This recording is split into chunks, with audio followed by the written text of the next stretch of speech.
जीवन में 40 साल के बाद भी आप बदलाव कर सकते हैं। 40 साल का एक उम्र का पड़ाव ऐसा होता है जहाँ व्यक्ति आकर ठहर जाता है और उसे लगने लगता है कि अब उसके सामने बहुत कई चुनौतियाँ हैं।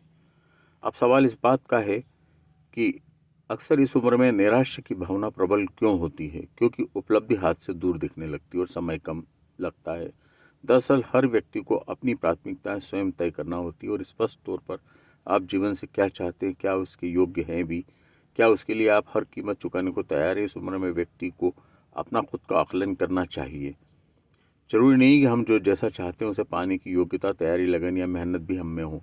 अगर हम अपनी क्षमताएं जान ले तो असफलता हमें निराश नहीं करेगी। फिर काम के मैदान में बाजी मार लेना भी सब कुछ नहीं हो सकता है कि आप एक सफल व्यवसायी ना हो मगर एक सफल इंसान हो, एक ईमानदार पति ना हो पर एक स्नेही पिता हो सकता है कि आप चित्रकार न बन पाए पर आपने अपनी बेटी को डॉक्टर बना दिया। हो सकता है कि जीवन आपको बहुत सी सुविधा नहीं दे पाया हो पर बहुत प्यार करने वाले दोस्त मिले हों आपको। यदि आप वह सब भी हासिल नहीं कर सके जिसके लिए आपको अपने वे जीवन मूल्य बदलना होते जो आपको बेहद प्यारे हैं, तो दुख कैसा।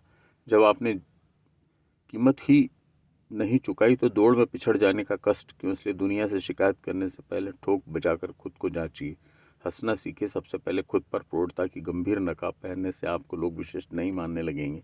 ठहाका लगाइए और जीवन का आनंद लेना सीखिए। जिंदगी बहुत खूबसूरत चीज़ है, एक ही बार मिलती है, इसलिए आप उसमें जितना डूब कर आप इसे जिएंगे उतना ही मज़ा ये आपको देगी। यूँ यह कोई बही खाता नहीं है मगर यदि आप अपने खोने पाने का लेखा जोखा करें तो पाने का पलड़ा हमेशा भारी रहेगा। सिर्फ वह दृष्टि पाने की कोशिश करनी होगी जो आपको अपनी जीवन की उपलब्धियों का एहसास करा सके। नज़रिया बदलिए अपना। एक महाकवि थे, नया महाकाव्य लिख रहे थे कि ऊपर से बुलावा आ गया। मृत्यु शैया पर पड़े थे, चिंतातुर थे कि उनके शिष्यों में कौन उस महाकाव्य को संपूर्ण करने का भार और संभालने योग्य। खिड़की के बाहर एक पेड़ का ठूट खड़ा था। अपने एक शिष्य से उन्होंने कहा, इस पर एक पंक्ति तो कहो। उसने तत्काल कहा, सूखा काट खड़ा है। पीछे दुबका सा एक नया शिष्य था। महाकवि की असंतुष्ट मुद्रा देखकर उसने कहा, गुरुदेव मैं कुछ कहूँ। आज्ञा मिलने पर उसके मुंह से निकला, सूखा पेड़ फिर से हरा भरा होगा। जीवन के प्रति दृष्टि का यही अंतर प्रौढ़ता को जीवन का आदि या अंत बनाने वाला अंतर है। प्रौढ़ता यानी परिपक्वता, जो व्यक्ति को परिपक्व करे, उसका परिष्कार करके उसे इंसान बेहतर बनाए। हमारे बचपन में शुरू होती है एक यात्रा अकेलेपन से बाहर आकर लोगों से मिलने जुलने की, जुड़ने की। यह जुड़ाव आदमी को भुला ही देता है कि वह अकेला है। अकेला जन्मा था और अकेला ही मरेगा, पर उसका अकेलापन उसकी कमजोरी नहीं, ताकत है। उसके स्वयं के तादाम में स्थापित करने के और इस अकेलेपन को स्वीकार करने के बाद वह स्वार्थी या सन्यासी नहीं बन जाता। अपनी निष्ठा को स्वीकार करने के बाद दूसरों के प्रति प्रेम क्षुद्र स्वार्थों से ऊपर उठ जाता है, प्रतिदान की अपेक्षा से परे हो जाता है। अपने को टटोलने की यह कोशिश इस उम्र में न केवल जरूरी है, अपनी बेहतर पहचान में भी मददगार है। अनुभव से समृद्ध तीसरे पहर के द्वार पर खड़ा व्यक्ति जीवन के दोनों छोर स्पष्ट देख सकता है। वह क्या कर पाया है और क्या कर सकता है, दोनों उसे नजर आते हैं।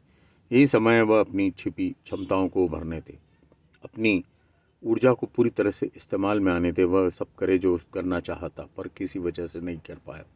जीवन का हर क्षण एक नई शुरुआत हो सकती है, बशर्ते आप खुद वैसा महसूस करें।